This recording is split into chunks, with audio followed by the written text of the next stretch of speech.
नमस्ते दोस्तों, स्वागत है आपका मेरे चैनल कबीर पिटारा में। दोस्तों, क्या आपने कभी सोचा है कि ईश्वर को बाहर ढूंढते ढूंढते कहीं हम अपने ही अंदर के ब्रह्मांड को तो नहीं भूल गए। इस पर कबीरदास जी कहते हैं, इस घट अंतर बाग बगीचे इसी में सृजनहारा, इस घट अंतर सात समुंदर इसी में 9 लाख तारा। फ्रेंड्स, इस दोहे में कबीरदास जी कहते हैं कि यह जो मानव शरीर है उसके भीतर ही संपूर्ण ब्रह्मांड समाया हुआ है। कबीर जी के अनुसार इसी शरीर में ही सौंदर्य, ज्ञान और आनंद का बगीचा है। इसी शरीर में सृजनहारा, सृष्टिकर्ता व परमात्मा का वास है।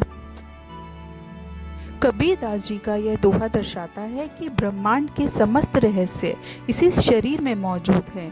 वह ये स्पष्ट कहते हैं कि ईश्वर को बाहर मंदिर मस्जिद में ढूंढने की बजाय अपने भीतर झांको, क्योंकि परमात्मा कहीं बाहर नहीं बल्कि आपके ही भीतर बसता है। जो व्यक्ति अपने अंतर मन को पहचान लेता है वही आत्मज्ञानी बनता है और उसे ही परम सत्य की प्राप्ति होती है।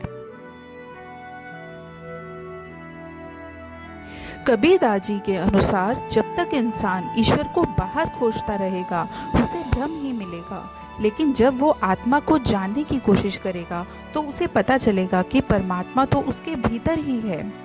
फ्रेंड्स, यह दोहा हमें सिखाता है कि मानव शरीर कोई साधारण वस्तु नहीं बल्कि ईश्वर को पाने का सर्वोच्च माध्यम है।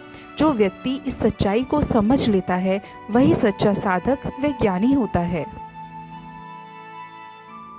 इस पर कबीरदास जी कहते हैं, इस घट अंतर बाग बगीचे इसी में सृजनहारा, इस घट अंतर सात समुंदर इसी में 9 लाख तारा।